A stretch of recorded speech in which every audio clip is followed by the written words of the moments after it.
आदरणीय भक्तजनों, सादर प्रणाम। हम आज श्री भक्तमाल जी में श्री महर्षि भरद्वाज जी की कथा को श्रवण करेंगे। ओम श्री गणेशाय नमः, श्री सरस्वते नमः, श्री सद्गुरुदेवाय नमः। श्री सीतानाथ समारंभां रामानंद मध्यमाम् अस्मदाचार्य पर्यन्तां वंदे श्री गुरु परंपरां। भक्त भक्ति भगवंत गुरु चतुर नाम बपु एक, इनके पद बंदन किए नाशत विघ्न अनेक, नाशत विघ्न अनेक। श्री नाभाजी महाराज की जय। भक्तजनों, हम अब कथा में प्रवेश करते हैं। आज श्री भरद्वाज जी की कथा को हम श्रवण करेंगे। आप श्री भरद्वाज जी का नाम तो सुना ही होगा आप लोगों ने और जानते भी होंगे, क्योंकि भरद्वाज जी की महिमा रामायण में भी गाई जाती है और भी कई धर्म ग्रंथों में श्री भरद्वाज जी के चरित्र का वर्णन किया जाता है। देवी भागवत में भी श्री भरद्वाज जी के चरित्र का बड़ा अच्छा वर्णन आया है। इसलिए आज हम एक वर्णन इस जो श्री नाभा जी ने गाया है उसको आपके सम्मुख रखते हैं। श्री भरद्वाज जी श्री रामचंद्र जी के भक्त कहे गए हैं। ये बड़े संत हैं और बड़े ही बुद्धिमान हैं और श्री प्रयाग जी में इनका निवास स्थान है। प्रयागराज में अनेकों ऋषि मुनि इनके शिष्य कहे गए हैं और वहीं पर इनका आश्रम है और वहीं पर ये प्रयागराज में रहकर श्री भगवान जी की सेवा भी करते हैं और भजन कीर्तन भी करते हैं, भगवान का ध्यान जप तप आदि करते हैं। जो भी ऋषि मुनि आते हैं उनसे भगवान जी की कथा सुनते हैं और सुनाते हैं। जब माघ का महीना आता है मकर संक्रांति से, तो वहाँ पर कई साधु संत गृहस्थी लोग सभी प्रकार के चारों तरफ से चारों वर्णों के लोग प्रयागराज में स्नान करने के लिए जाते हैं और साधु संत ऋषि मुनि इनके आश्रम में ही रहकर महीने भर गंगा जी का में स्नान करते हैं। गंगा यमुना सरस्वती माता वहाँ पर बहती हैं श्री प्रयाग जी में। बोल गंगा यमुना सरस्वती मैया की जय, श्री भरद्वाज जी महाराज की जय।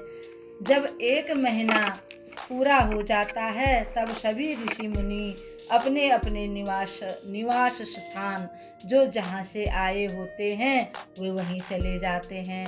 ऐसे ही एक बार माघ का महीना आया और सब लोग स्नान करने के लिए श्री प्रयाग जी में आए और भरद्वाज ऋषि के आश्रम में सब ऋषि मुनि ठहरे।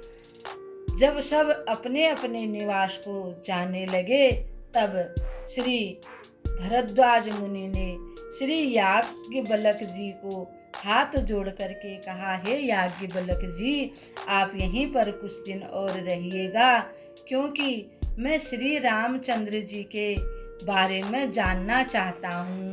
एक रामचंद्र जी तो वो हैं जो महाराज दशरथ के पुत्र कहे गए हैं और एक रामचंद्र जी वो हैं जो सर्वत्र व्याप्त हैं और भोले बाबा के हृदय में निवास करते हैं।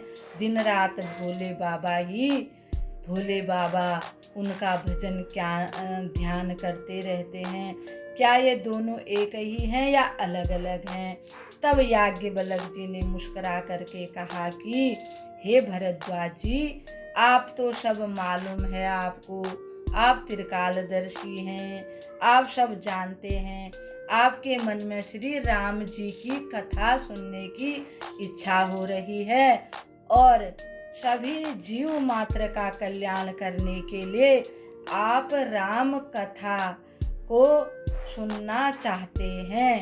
तब श्री भरद्वाज जी मुस्कुरा दिए और हाथ जोड़ करके उनके आगे बैठ गए।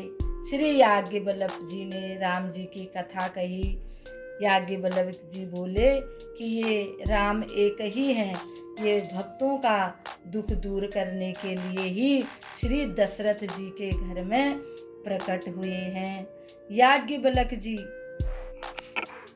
ने जब कथा सुनाई श्री भरद्वाज जी को, तब से ही श्री रामायण जी की कथा प्रचार संसार में फैली और भरद्वाज के द्वारा ही इसका प्रचार हुआ और धीरे धीरे करके सारे विश्व में रामायण की कथा सबके पास पहुंच गई। ऐसे श्री भरद्वाज जी को हम बार बार प्रणाम करते हैं। और जब श्री रामचंद्र जी वनवास को आए तो इनके आश्रम में भी आए। मुनि ने जब देखा कि श्री रामचंद्र जी अपनी भार्या और अपने भाई के साथ आए हैं, वे बड़े प्रसन्न हुए। उनके शिष्यों सहित सब ने श्री राम जी का बड़ा आदर सत्कार किया और रामचंद्र जी भी बड़े प्रसन्न हुए और एक रात वहाँ रामचंद्र जी ने विश्राम किया। श्री भरद्वाज जी श्री राम जी से कहने लगे कि हे राम जी, आप 14 वर्ष की जो अवधि है यहीं पर उसको पूरा कीजिए। तब श्री रामचंद्र जी बोले कि हे ऋषि श्रेष्ठ, आपका कहना तो उचित ही है, परंतु यहाँ से अयोध्या ज़्यादा दूर नहीं है। अगर मैं यहाँ रहूँगा तो अवध से लोग रोज यहाँ आएंगे और यहाँ भीड़ लग जाएगी, इसलिए मुझे यहाँ से जाने की आज्ञा दीजिए। तब भरद्वाज मुनि ने कहा कि हे राम जी, आप चित्रकूट में चले जाइए और वहीं पर आप अपना निवास स्थान बनाइए। महामुनि भरद्वाज जी सभी ऋषियों में सब में बड़े ही लोकप्रिय हैं, सब इनका बड़ा आदर करते हैं। इनकी 2 कन्याएं थी, एक याज्ञवल्क्य को विवाही गई थी और एक विश्वाश्रवा मुनि को विवाही गई थी। और विश्रवा मुनि के जो पुत्र थे वो कुबेर कहे जाते हैं और ये राम जी के परम भक्त कहे गए हैं।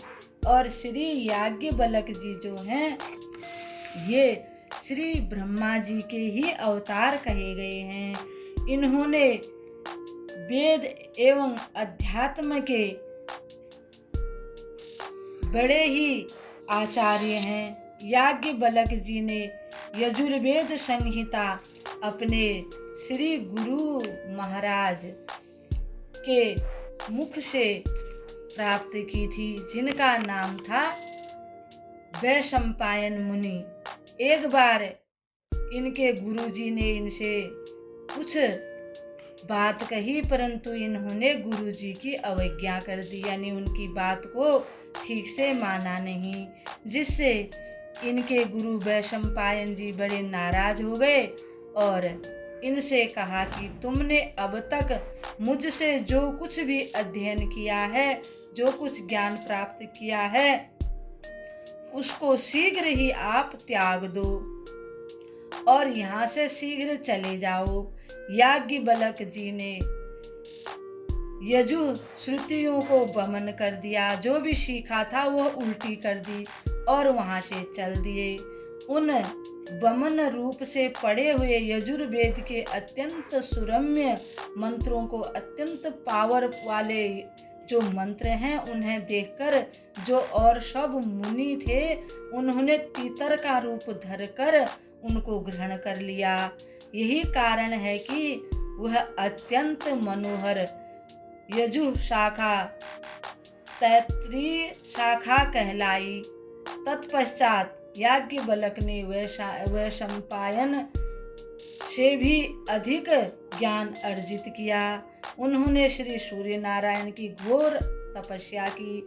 सूर्य भगवान उनकी पूजा से, उनकी तपस्या से बड़े प्रसन्न हुए और भगवान ने प्रसन्न होकर अश्व यानी घोड़े का रूप धारण कर उनकी इच्छा पूरी की। उन्हें यजुर्वेद की शिक्षा प्रदान की, जो कि शुक्लर यजुर्वेदी वाजस नेय शाखा के नाम से प्रसिद्ध है। वाजस नेयी संहिता के आचार्य होने से इनका नाम वाजसनेयी हुआ। ये शतपथ ब्राह्मण तथा बृहदारण्यक उपनिषदों के भी दृष्टा ऋषि हैं। गार्गी, मैत्री और कात्यायनी से ज्ञान विज्ञान संबंधी जो इनका विचार विमर्श हुआ वह बड़ा ही मार्मिक, कल्याणकारी तथा अपूर्व है। ये विदेहराज जनक जी के भी गुरु कहे जाते हैं।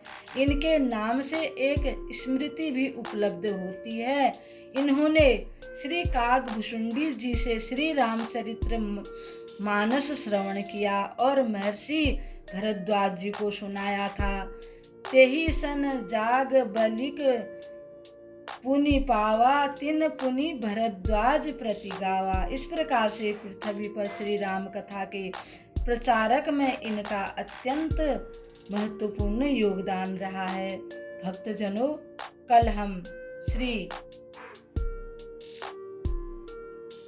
भक्तमाल से एक और कथा आपको श्रवण कराएंगे। तब तक के लिए हम आपको प्रणाम करते हैं। ओम श्री परमात्मने नमः। ओम श्री परमात्मने नमः। ओम श्री परमात्मने नमः।